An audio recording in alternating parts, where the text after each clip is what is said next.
Hi, I'm Dr. Robin Koslowitz, clinical psychologist, parenting educator, and post-traumatic parent.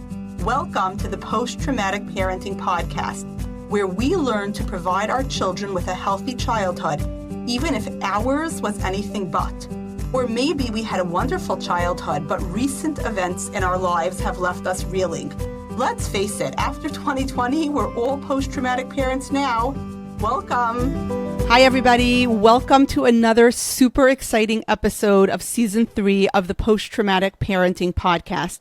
Today, I am really thrilled to be joined by John Miles, who actually interviewed me on his podcast, Passion Struck, and we had a meeting of the minds, and I knew that you guys would really need to hear from him. So I'm going to let John introduce himself to everybody at the Post-Traumatic Parenting community. Robin, thanks so much for having me on your great show. I got to go through a couple episodes this morning and love your interviewing style. I am a former business executive. I spent about 20 years working in management consulting and in Fortune 50 environments, eventually becoming the CIO of one of those Fortune 50 companies. But along the way, I really attached myself to the architecture of success. And that really drove a lot of my ambition until I found a slow erasure happening and myself becoming more and more invisible, as I like to call it in my own life, because those environments tend to erase you when you're chasing the wrong things. And so I did a major pivot in my life, and I've become a podcaster, an author, and a keynote speaker now on the topic of matter. I love what you say about becoming invisible in your own life. I think that a lot of post-traumatic parenting community members, you know, when you speak to really top-level executives in a lot of different businesses, I've found this in various interviews I've done, you end up meeting a lot of trauma survivors. I feel like trauma survivors are nature's entrepreneurs and nature's disruptors a lot. And I think it's so true about how sometimes we become a victim of our own success and we sort of disappear. I love that line of disappearing in your own life. And I love the passion that you bring to that, because you're right. Yeah, I think a lot of us are afraid to name it. It's difficult to see it in yourself because who wants to see that as your identity? But I think what ends up happening, and it's something you and I discussed on the podcast and you discuss in the book, is I think we attach ourselves to a construct of how we're brought up. And for me, I was really taught that my significance or the way that I was seen was based on my output, and that my grandparents, my parents saw me more when I was achieving. Whether that was good grades or on the sports field or in my long-term ambitions. And so I carried that forward. But what ends up happening to us is when we carry that forward, we're approaching the world wearing a mask. And that's what was happening to me. And the more you move away from who you authentically are, that's where I think this feeling of unseen or invisibility, what I call the vanish, happens.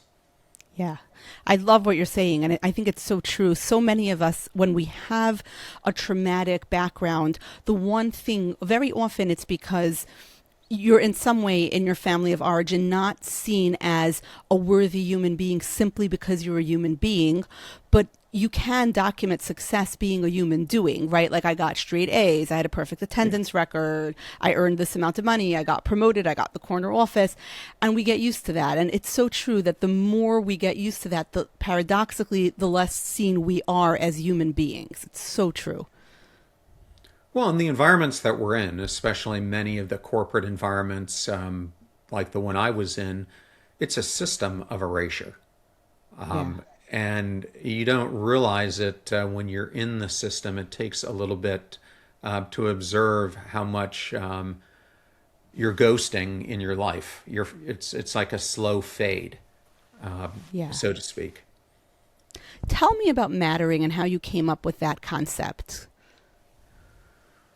Well, so I'm going to go back a bit. So Okay. I am a spiritual person. I grew up Catholic, but even given my Catholic roots, including K through high school of parochial schooling, I never felt like I truly understood the Bible, and so I went through discipleship 1, 2, and 3, which are 34-week classes studying the Bible. And at this time, I think I got the closest and deepest in my faith that I've ever been. And I started to be given a message that I was supposed to help the lonely, the broken, the battered, the helpless, the burned out of the world. And at the time, I was a senior executive at Lowe's. I had no idea what this meant, why I was being called in this way.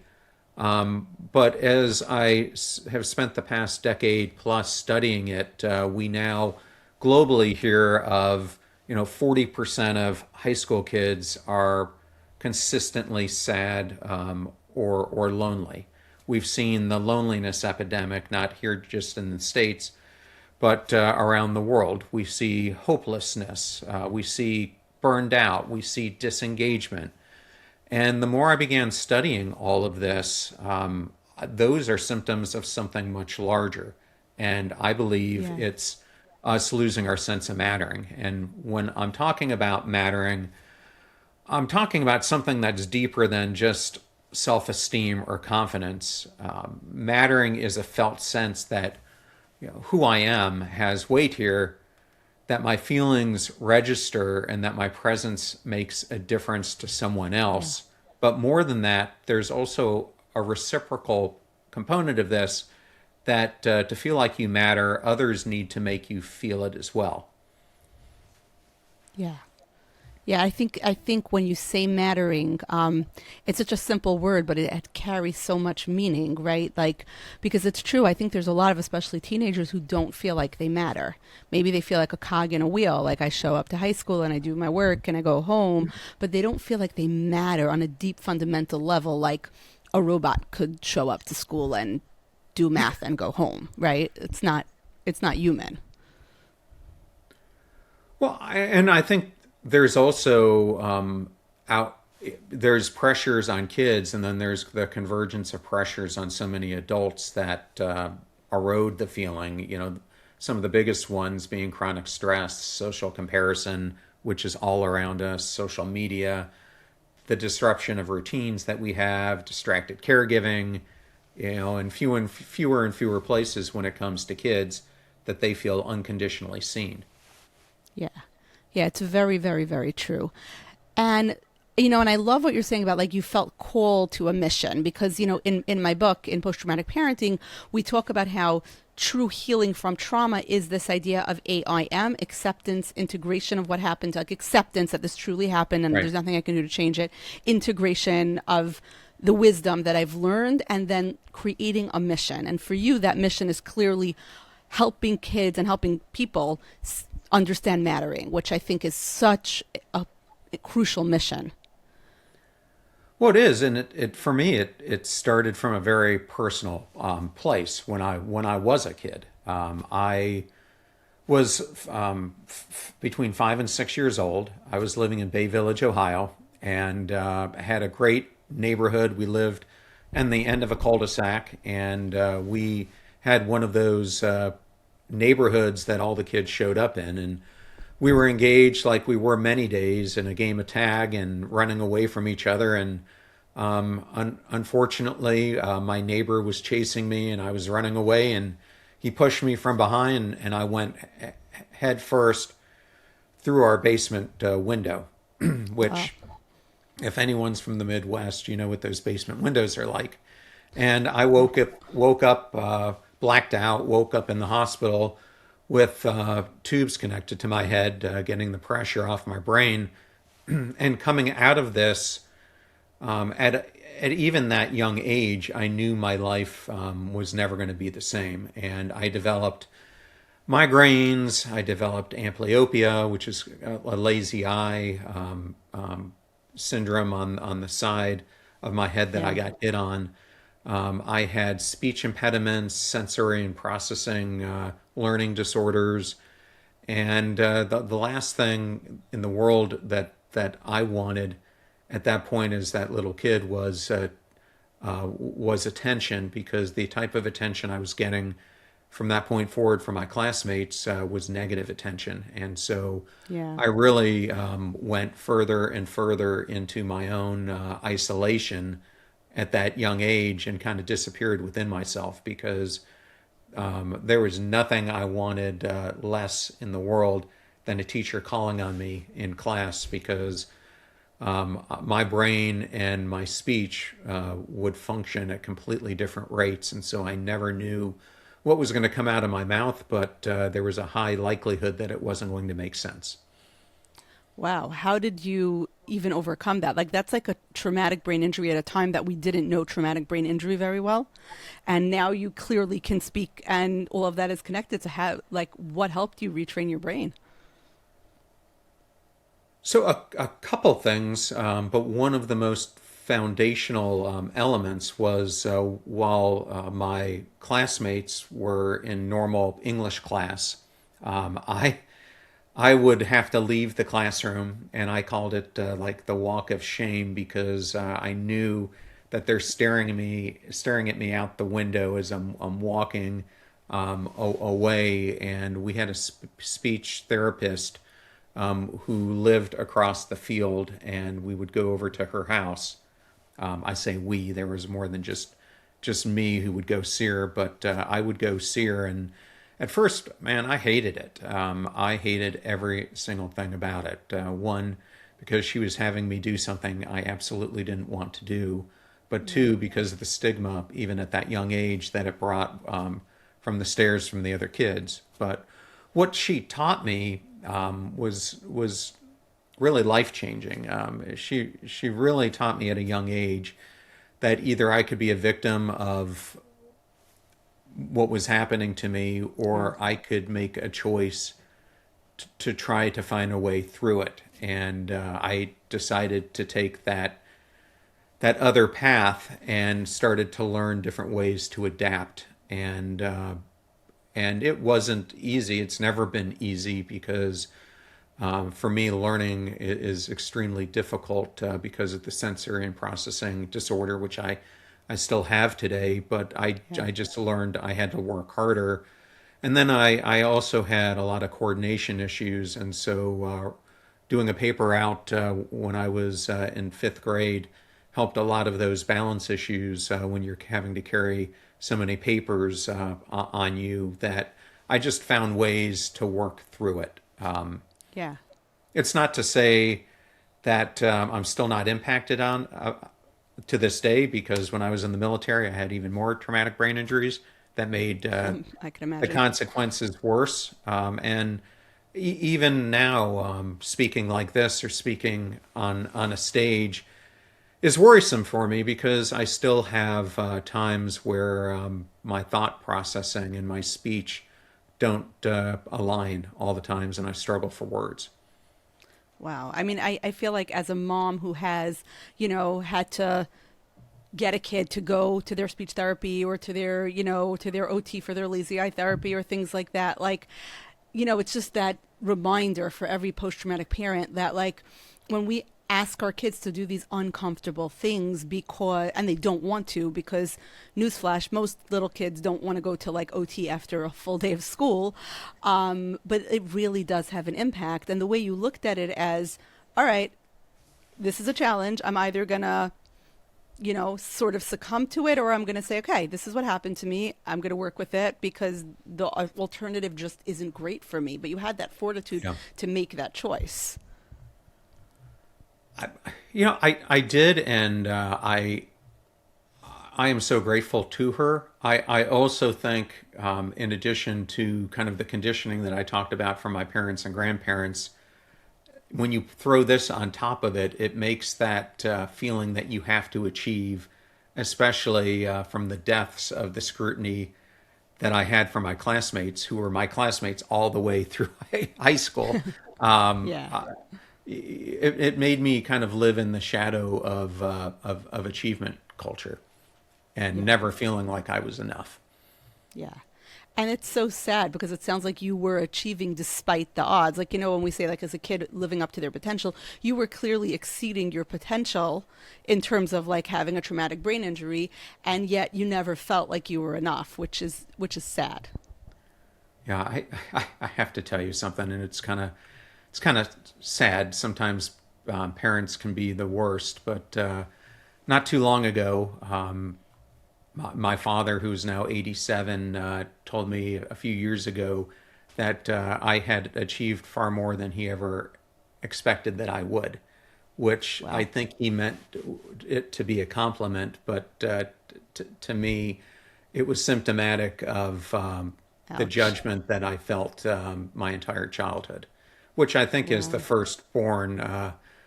When you're in a family system like that, the expectations are typically higher. I know they were in my family.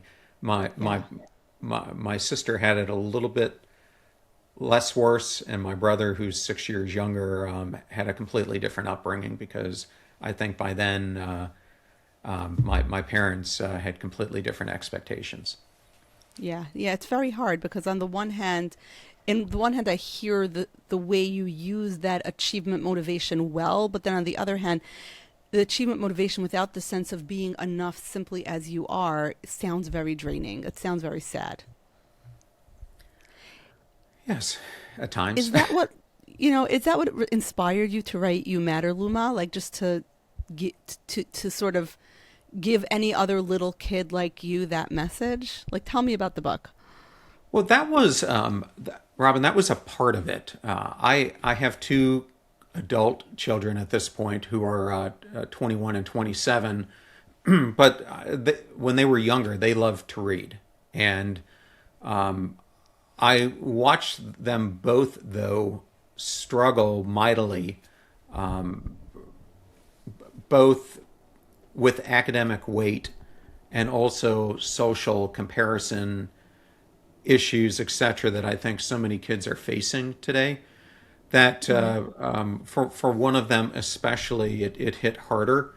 And what I realized is that by the time the kids reach high school, your opportunity to intervene becomes much more difficult to reverse things that could have been corrected earlier. So as I started to really study this and when is the proper time to start layering a solid foundation, helping educate on values, etc. I really found it's when kids are in kindergarten, first, second, third grade. So Yeah. that's why that became the target point for the new book. Yeah. Was I think that is when kids are impressionable, and it's also a point that anyone who's read a children's book knows that the books are typically both for parent and child. So Yeah. it's a way to influence both the child, but also to influence the parent to see maybe their own sense of mattering as they're reading it and to learn the lesson that I was trying to carry forward. Yeah, I think there's a lot of that, right? Because picture books are inherently designed to be read aloud and to be this shared experience. And then it does remind the adult, like, oh, that's right. This is a message I want to convey over and over and over again to my kid. I think you're right because the peer group, like if you think about kindergarten through like third grade, the peer group starts becoming this form of comparison and it's really, really hard. And sometimes you can have a kid who's being parented well and the parents are emotionally healthy and they're doing their best. And still, it's like the other kids are, there's, a little girls like there's other little girls who are prettier and there's other kids who are smarter and there's other kids who are better at sports. And like, do I even matter in this class? Like, do I even have something to contribute? And as young as first, second grade, you'll hear that. We think that happens in adolescence, but you're right. It happens much younger. Yeah, well, it's something that you actually talked about in post-traumatic parenting. The trauma of absence, I think, was the Yeah. word you used for it. And one of the things that I deeply resonated with in your book and also our interview is the idea that trauma isn't only about events, it's about aloneness. And when Yeah. kids lose mattering, what they're really losing is the felt sense that someone is holding them emotionally and that their Yeah. inner world registers somewhere. So You Matter Luma was born from that exact gap. I call it the mattering gap, giving children a story-based way to feel seen before they have the language for the trauma of aloneness. Yeah, and I think it's that fourth S of attachment, like you're saying, of being seen. It's easier for us to know how to give our kids safe. The four S's of attachment are safe, soothed, secure, and seen. Sometimes it is easier to give them safe, soothed, and secure, right? Like supper, like I'll make sure that they have supper at the same time. I'll do homework with them. I'll have baths at a predictable schedule. Like they'll feel like our home is a safe environment. But if you haven't felt seen in your childhood, it's hard to even know how to make another person feel seen because you don't have a foundational experience to copy. Yeah, well, and I think the other thing, and this was certainly the case with me, is I remember from the interview you used the duck metaphor to describe this, and I had an interview with Laurie Santos, who's a behavior scientist at Yale, and she started her course, which is the most popular course in the history of Yale. Really, it's all about helping people find meaning because she found so many of the students at Yale were living like a duck. They were trying to appear like a perfectionist on the outside, but they were paddling furiously underneath. And I think that's how I felt a lot of my childhood, and I think it's how a lot of these children who feel alone feel. I love Laurie Santos, and I think that you can't. She's the happiness lab. You can't study happiness without studying meaning, right? Because automatically, if there's no meaning, it's very hard to be authentically happy. And I think in the 80s there was a lot of like, I want to raise happy children. Like it was like one of the things, like happy, well-achieving children, and it's like, well, that's a lot to put on a child. They must be happy and they must achieve. Right? Because sometimes they're going to be sad and sometimes they're going to be jealous and sometimes they're going to be frustrated. But when they're seen, then that creates true happiness, right? Right. And here's the cover of the book. I love for those it. who are watching, it's a picture of a little bunny on the cover named Luma, and Luma. And I specifically made Luma intentionally a quiet bunny. Because I think she's like a lot of children. She's not disruptive. She's not acting out. She's actually the kind of child that I think many people miss out on because she's compliant and she's internal. And I'm an introvert, so it registers with me. And what I was trying to show is that being functional doesn't mean being held. And I was trying through the book for children reading it to understand that even if I'm quiet, I still matter. And it gives adults a mirror to notice the kids who don't demand attention but still need it. Yeah, I just actually recommended it. I was giving a training to like a consortium of school guidance counselors and school social workers. And I said, this is a book for that quieter kid who sometimes doesn't end up in your office unless you look for them, right? Like you don't look for that quieter kid who's just the duck, but they're there. And they also need your intervention. Billy, who gets into a fight every day, gets into your office, right? But that quieter kid who we know, because we look at their vital statistics, is going through stuff at home, but they're quiet and compliant in school. This is the book for that kid, like to sensitize us as adults, but also to like have in your resource library, read with the kids, because it is a missing piece of, I think, like our social and emotional toolbox in schools. We just tend to play whack-a-mole with the biggest problem, so to speak, right? We don't always see those kids. Well, I mean, something you just brought up is absolutely correct. A child who loses their sense of mattering is often one we don't even see doing it because, as you said, they might be overly compliant. Maybe they're a perfectionist, or as I was describing with Luma, emotionally quiet.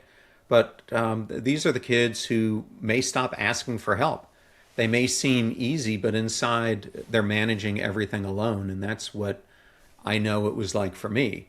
Other kids, though, go in the opposite direction. They have big reactions, defiance, withdrawal, because that's the only way that they know how to signal distress. So I think for parents who are listening to this, you have to sense, or educators, you have to look at each kid individually to understand what signal are they giving you, that this is occurring.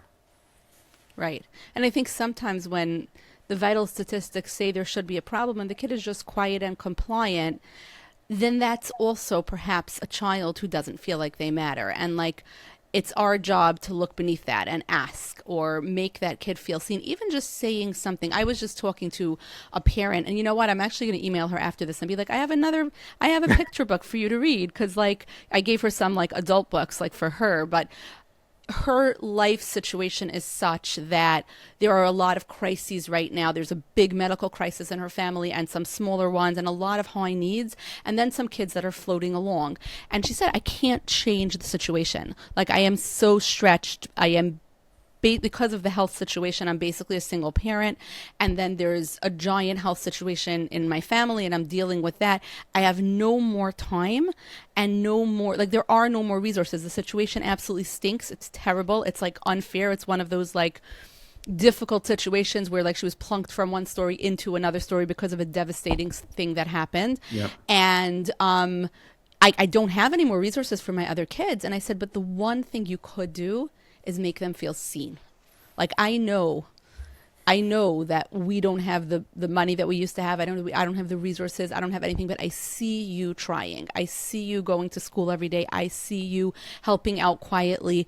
That is one thing you do have. Like that's a moment of making a kid feel seen.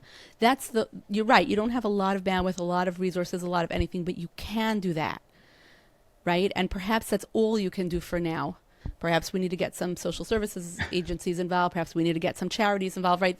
We need to help this family in many ways, but making the kid feel seen is so crucial. It's going to be that difference between those kids growing up very traumatized by being siblings in this situation and, being healthy adults. No, absolutely. Because you're right. When you're in a job, I know for me growing up, I think my parents did the best they could. But when you're growing up with a critically ill person, automatically your smaller needs, you don't feel like they should matter, right? You automatically, if somebody's having heart attacks all the time, if there's paramedics in the house all the time, you're not going to make a fuss about the teacher changing your seat not near your friends, right? Because like my parents have much more important life or death things to think about right now. Right. But then you do sometimes get a sense of I don't matter. You absolutely do. And I have this friend, Rory Vaden, who does a lot in the space of personal brand building. But he has this saying that people don't pay for information, they pay for the application of information. But I think you could look at kids the same way. Kids don't integrate worth through explanation, they integrate it through experience. So the more opportunities we have of giving them that experience, that's how they're going to learn. Because through that learning, it's going to lower defensiveness, it's going to regulate their nervous system and help to create a shared emotional space for that child. Yeah, it's so true. It's really true. And it's so profound and foundational, and yet we don't always think about it in our parenting. We don't always think about it, especially those of us who had traumatic backgrounds. Like, we just think about all the big stuff that our kids might miss out on. Understandably, in the post-traumatic parenting community, I have a lot of people who were raised in real deprivation, right? And now it's like, wow, my kids have a clean house and food, or raised in real emotional deprivation. Like, I don't yell at them, I don't hit them, right? Like, that it's hard to like also this, like you said about the trauma of absence, to really, it's a very ineffable thing, right? But like giving a kid a sense of mattering is something that, I think a lot of post-traumatic parents really need instruction in how to do. Well, I think a lot of parents need it too. But what I have observed through studying this and talking to a lot of experts in it is the reason this is becoming such an issue is that it's being passed down from generation to generation. And I think it's getting worse, not better, as we lose the communities that defined us as a species for so many years. I recently did this solo episode because I was interested in it, examining the work of British anthropologist Robin Dunbar, around, our social connections kind of reaches a stopping point around 150. But now we're bringing kids up, and we as adults are living in a world where it's almost like we are responsible for a tribe of 8 billion, and it's just sensory overload. And most of the kids today, a lot of them don't have the same family environments that I grew up in, probably you grew up in, because it's a different world today, that we're living in. It is a different world. I think, and social media can be a real double-edged sword with kids, because on the one hand, some of them find communities that are good for them, where they feel like they fit in. And maybe in my own town, there's nobody, but like, hey, there's a kid in Korea who has the same quirky sense of humor as me.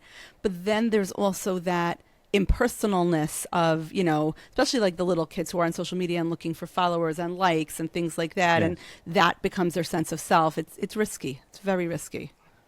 Well, and then one of my kids also had the whole social bullying online, which is also something that they're faced with, and it's happening younger and younger, which is why I'm such a big advocate of not giving kids phones until they're in the later middle school years, if not high school.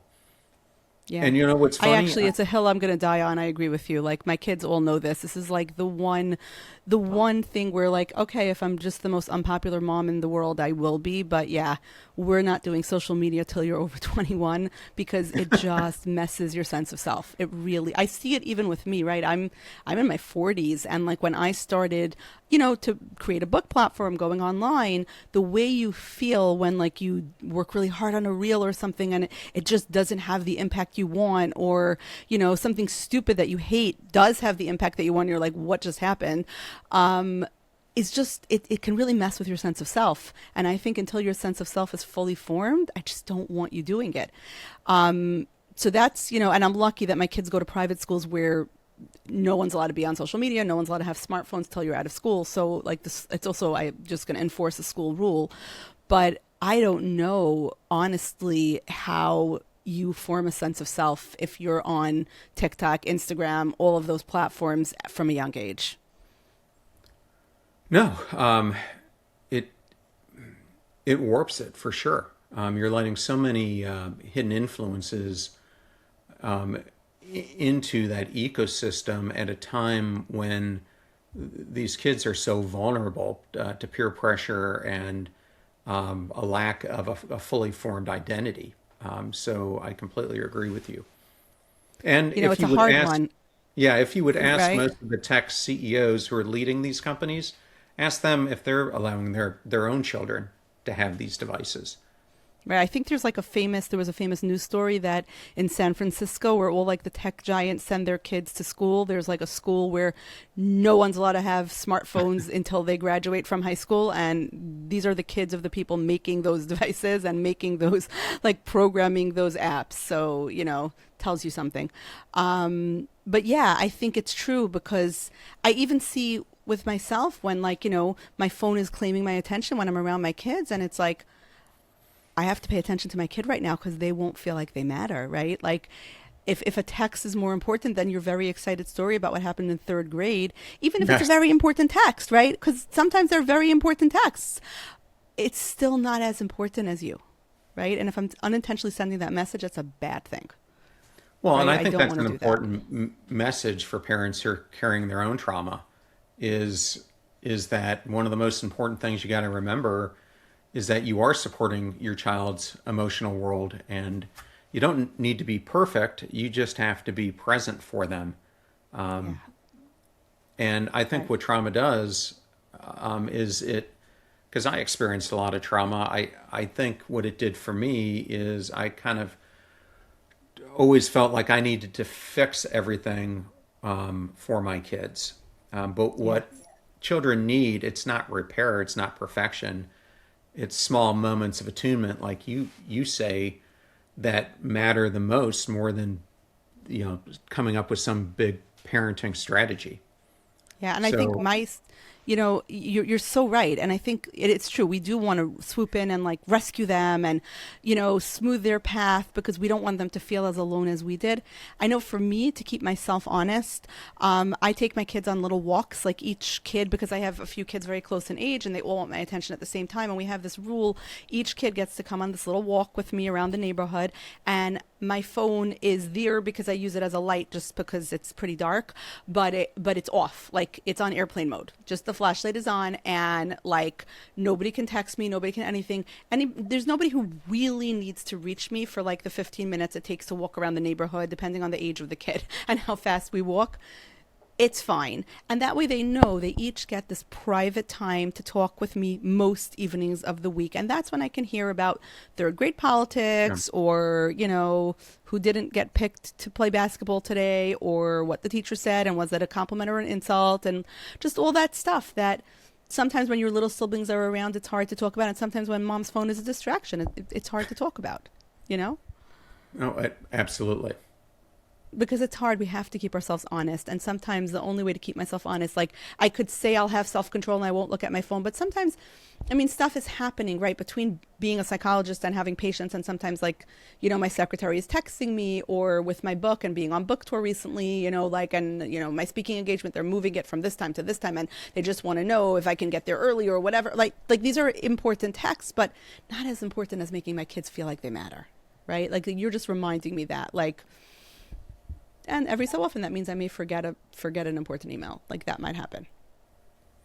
Yeah, but I think the important thing is that if parents can acknowledge a child's feeling and even with the distraction, stay emotionally available as much as they possibly can, even if imperfectly, what that's going to do is it's going to signal safety for the child. And this is really important because when ruptures happen in life, which they will, it teaches a child something powerful, that even when things break, I still matter. But it really takes that parent being there when they come to them at a young age saying, this happened on the playground, or I had this ordeal, to be present and to help them work through that resilience building. Yeah. Because if you don't, not only are they not working on the resilience building, they're also feeling not seen. Yeah. Yeah. And it's true. It's not that making kids feel seen is simply something that we have to put our attention towards. It's not that complicated to do, right? It's just that we have to be like, this is important right now. And it doesn't mean constantly, right? Like I'm allowed to tell my kids, today I'm not available, or right now I'm not available, or I'm in a meeting for the next hour, my phone's going to be off, or, that's not going to make them feel unseen as long as when I'm present, I'm present. Absolutely. But it's not just our kids, it's our partners. I don't know how often now I go to a restaurant and you look around and you see so many people, just two at a table, and they're staring down at their phone, or one of them is staring at the phone and the other is just looking out into the abyss, like what are they doing? What's more important than me? But that's the same thing that your kids feel. Yeah, it's true, because sometimes, very often two post-traumatic parents meet each other and marry each other. So you have that. And then also, I think the pressures of life are such that it's sometimes hard to remember to make that other person feel like they matter. Absolutely. Do you feel like you evolved in that as, as a partner in a relationship? Do you feel like you were able to change in that, like from when you first, when you first got married to later on in life? Well, I'll tell you one thing I certainly found is that I think because we tend to imitate what we've seen.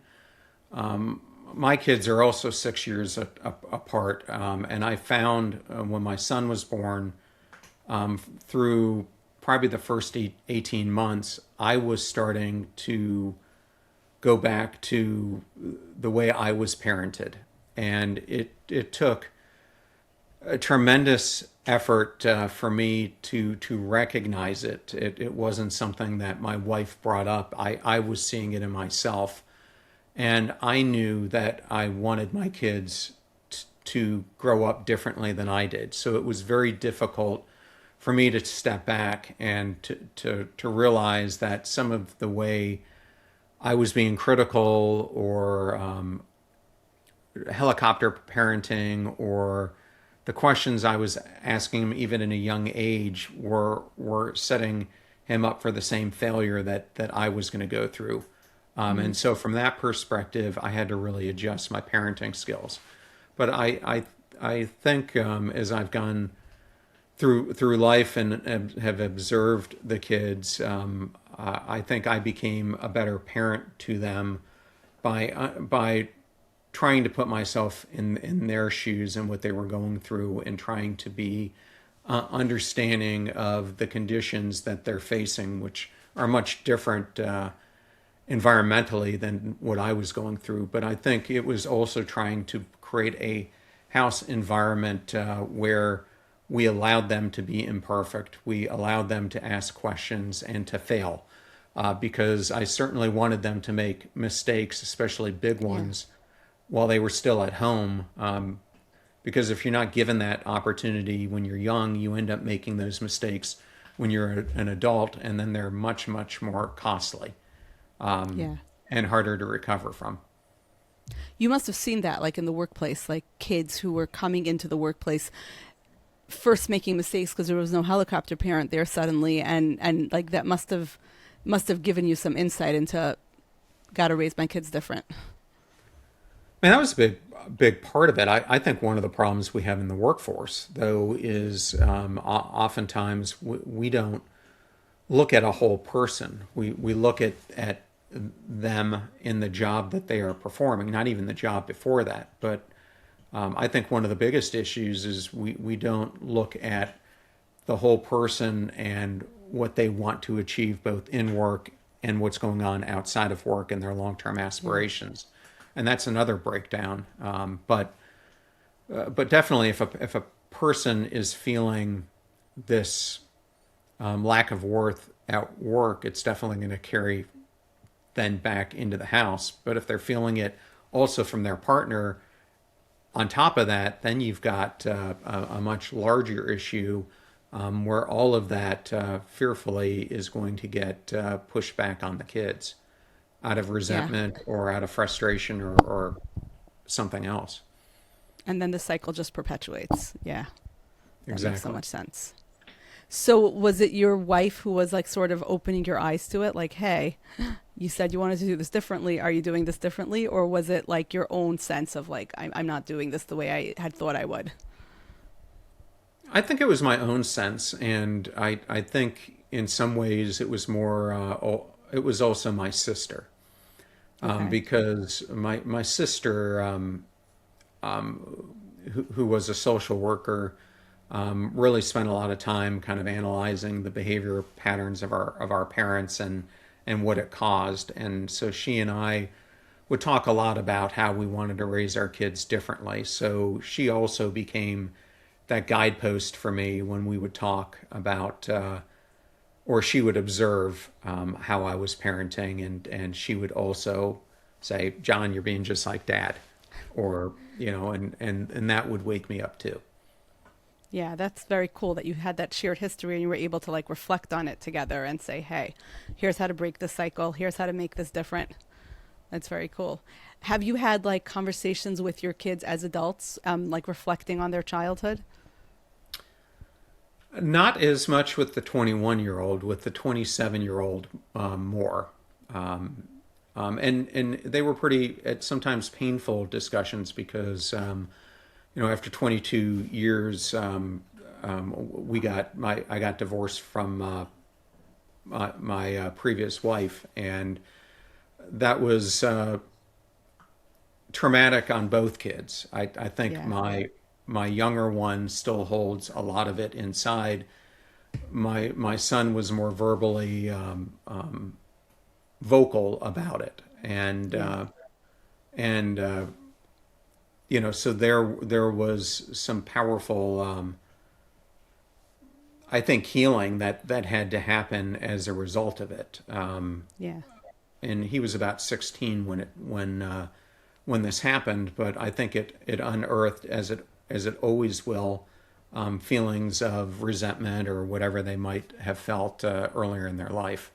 So, we've worked through both things that, I did extremely well, and, times where I was too focused on being the senior executive and not as focused as I needed to be on the home front.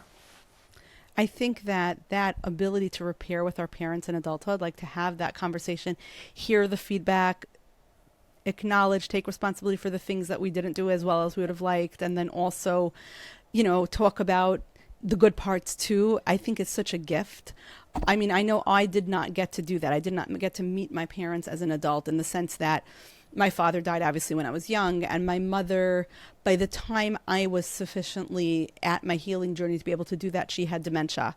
So I was never able to have that conversation with her, asking questions about, and repairing and discussing and, back and forth, having that adult conversation about childhood. But it's a gift to do that with our kids. I think a lot of parents, we worry about it because, like, the feedback might hurt some of it. Taking responsibility is not an easy thing to do. But when we're willing to do it, like what you gave your son, having those conversations is such a gift.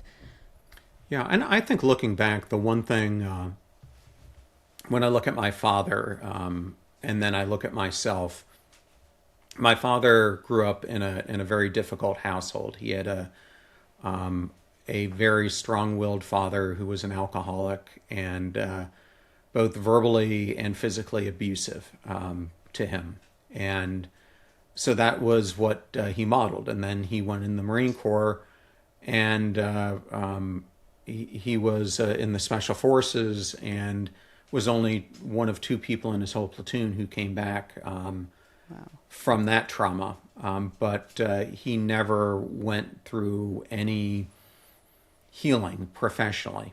And so I think he had a lot of things, even to this day, that are pent up inside that, I think he was of that ilk that seeing a therapist is just something you do not do. Yeah. And so I kind of grew up with that. And for me, with my own trauma, when I look back, I really wish I would have done CPT and prolonged exposure and EMDR a lot earlier in my adulthood, because I think as a result, I was holding on to stuck points that impacted my parenting that I've let go of now. And I believe I would have been a better parent had I done it earlier. And so I think that's something I also talk to him about is I think especially for men, there's so much focus on being strong and not enough focus on the emotional side. And so I think that we really need to have men who have strength with heart, so that the compassion side is equal to the strength side, and having that emotional awareness and safety and relational skill is extremely important, because it's so scary right now what's happening to so many males when, and I think this is understated, when 1 out of 7 today doesn't even have a close friend. And I think it's much higher than that. Wow. I think there's a lot of truth to that, right? Women are allowed to embrace our emotional side much more. We've come a long way, I think, but you're right that it's still, there's still all of those gender norms and like what you're supposed to do with your emotions. But even being able to say to your son, like, I wish I had healed earlier, I would have parented you differently, is already a huge part of repair, right? And I think we forget that, that we can repair even when they're adults. It's not like parenting ends when they're 21. Yes. Well, and your work that you do is so essential for repair, helping parents metabolize what they carry so it doesn't pass forward. And I see what I'm trying to do with You Matter, Luma, as an operating step, one thing in front of that, kind of a preventative emotional infrastructure that I'm trying to put into the world, so kids feel like they're less likely to interpret it as they grow older. Yeah, I love it. I really think, and I just, again, I'm going to keep saying this, like, this is the one thing that's very hard for post-traumatic parents to do naturally, because if you haven't mattered, it's just a hard thing to impart to children. It takes a lot of focus and intention of how am I going to make this kid feel seen today? And I think that when someone can take some of the heavy lifting off of you, like when there's a picture book that takes the heavy lifting off of you, that's already helpful because your brain doesn't have to make it up on its own, right? They're like, I can read you this book. I can have this conversation with you. I can, I like to do like a roses and thorns rituals with my kids every day when they come home from school. Tell me your roses and your thorns of your day, your ups and your downs, whatever. But the idea that I want to hear both. I want to hear the roses, I want to hear the thorns, and I want to hear one surprising thing about your day, whether it's something surprising that you learned, like you didn't know this fact and now you do, whether it's a surprising thing that happened. But it gives me a framework of, I want to hear it, because otherwise I just wouldn't know how to structure the conversation so that it's not just how was school today? What did you learn today? Do you have homework? But there's something about, I want to hear about you and your experience. Yeah, I'm so glad you brought that up, Robin, because I didn't want the book to be read like it's a lesson. I wanted it to be read as a moment of connection.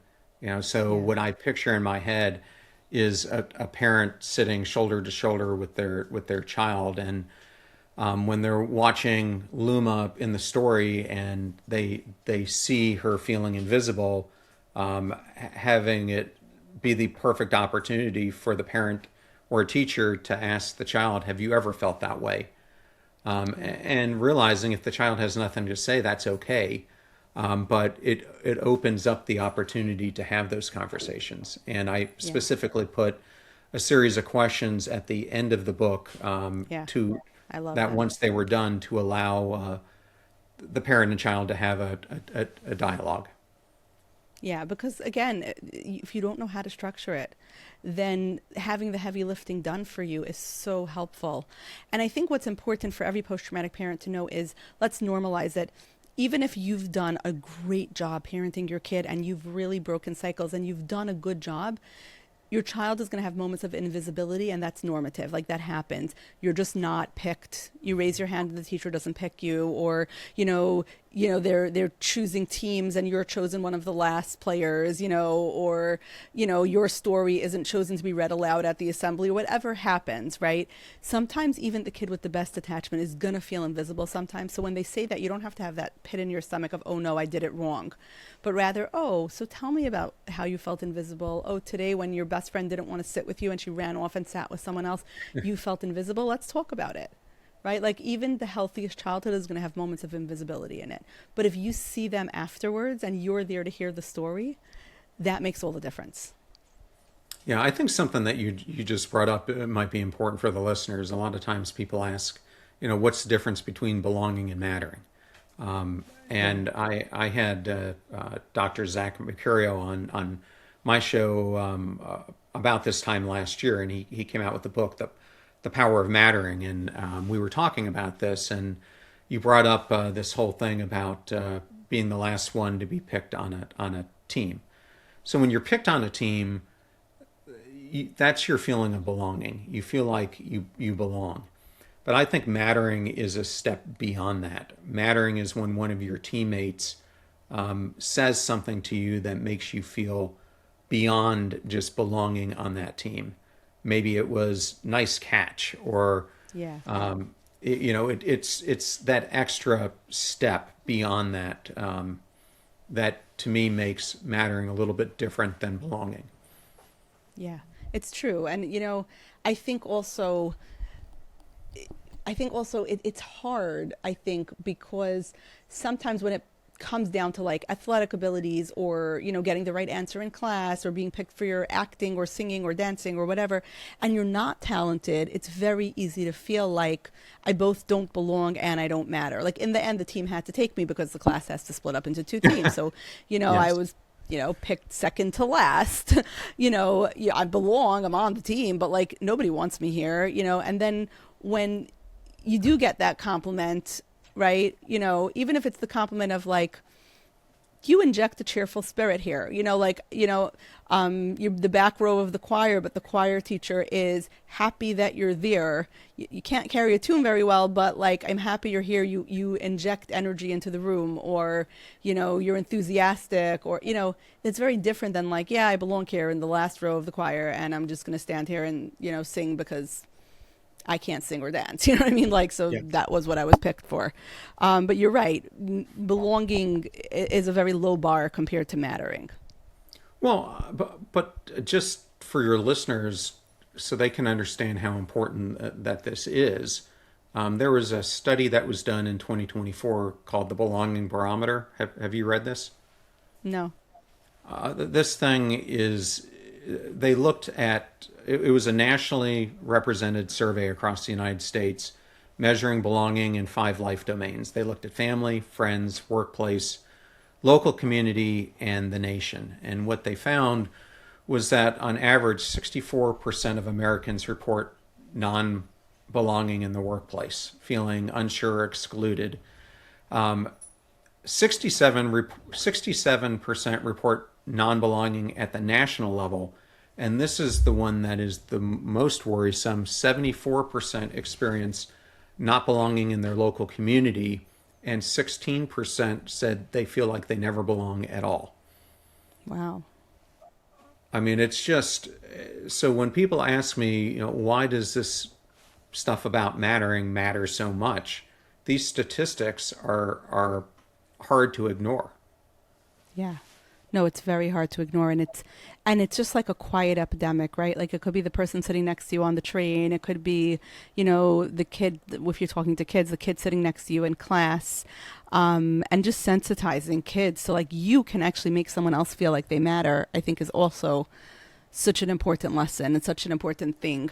I can think of like supervisors I've had or workplaces I've had where they really made me feel like I was a member of the team and I mattered, right? And I can think of places where I felt extremely invisible and unimportant, and how, just how soul crushing that can feel, as opposed to a place where you just feel accepted or you just feel like, yeah, my contribution here matters. Yeah, and then, there are even more things that impact this, such as our feeling about local law enforcement, especially with what has recently happened, in the States. But the barometer showed that 20% of people feel treated less than others by law enforcement. Elected officials, 21% felt that they're demeaning.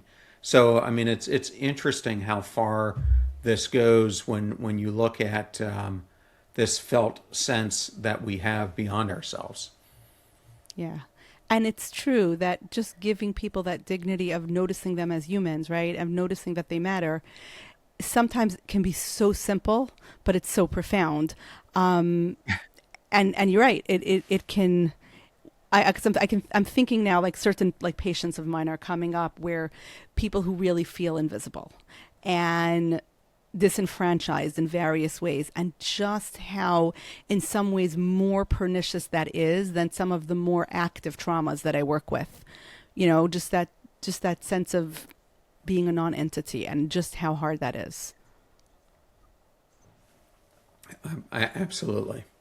Well, Robin, I was wondering if I could talk about another aspect of the book that's kind of an Absolutely. extension of it. So, Please. as I was thinking about this, and I was thinking about even my own podcast. One of the things that bothers me about a lot of podcasts is going back to what Rory Vaden said. People don't pay for information; they pay for the application of it. So, one of the frustrating things for me is I have a lot of experts on the show, like you, and people listen to this thing and this incredible episode, and then they don't take action on it. So I've been trying to experiment with like going beyond it by writing Substack articles, and we now even create a workbook for every single episode, where we take the whole arc of of a book in your case, or of the episode, and we put a whole 6-7 module workbook together that people can use in their life. And it's so surprising to me, given the number of listeners, how few of them use this to apply what they hear. So when it came to this book, I wanted to use the same type of mentality, but make it in a way that would be fun for the parent and the child. So on the last page of the book, it invites the child to take what they learned in the book and to start practicing it out in the world by doing random acts of kindness. So we are creating a site called Pass the Ripple, where we are encouraging children to start practicing the element of making other people feel that they matter. And what we're really hopeful for, because we've tested this on 4 different continents, is that they will be able to see the ripple effect expand well beyond their local area, and to see how far a ripple can carry. Because one of the things I'm trying to convey through the book and through Luma's story is you don't have to do something huge to impact someone else's life. And I'm trying to get kids to see that all it takes is you influencing one other person to make a big difference. Because you never know in another person's life how much that act can ripple beyond them. And so this is something, even beyond the book, I'm extremely excited about. And we actually have a whole school in Denver who's adopting the book and this challenge for all 300 of their students, first through 6th grade. So I'm really excited about this. Love that. To see when a school treats this as a core curriculum item, and we're building training videos around it too, how far this ripple concept can go. Because I'm really trying to get kids to see that they don't need to look to others as superheroes. They are a superhero just as they are. Yeah, and the idea like mattering by making someone else feel like they matter is the most profound form of mattering, right? Like I matter because I can make him feel like he matters, and I can make her feel like she matters. That's profound. How can post-traumatic parents find out about that project? Maybe they want to get it in their school. So the 2 best places you can go are, you can either go through the book website at Luma.com, or they can go to passtheripple.com. And I'm not sure when this will be airing, but the book comes out February 24th, and the site will be operational by then.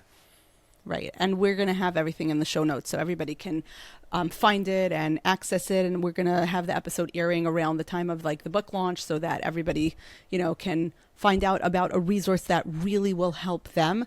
Where else can the members of the post-traumatic parenting community find you? The other 2 best places to go would be passionstruck.com. That's where you can find everything about what we do as a company, and about my podcast. And if you're interested in reading my Substack, I post pretty regularly. You can go to theignitedlife.net. Yeah, the Substack is amazing. So for those of you who haven't checked it out yet, check it out.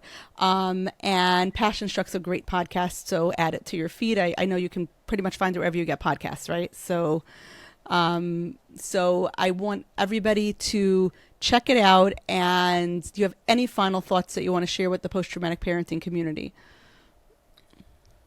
Well, I think one of the things that I just want people to understand is that the sense of mattering, it's not socially optional.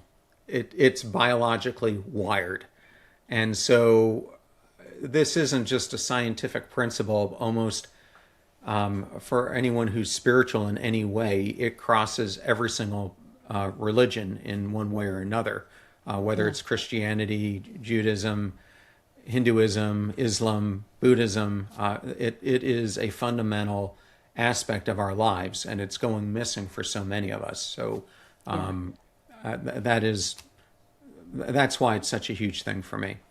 Yeah, it's such a mission, and it's just such a beautiful mission that you're sharing with us all. I know everybody's going to really resonate with this episode. I can't wait to see the, impact it has on the post-traumatic parenting community.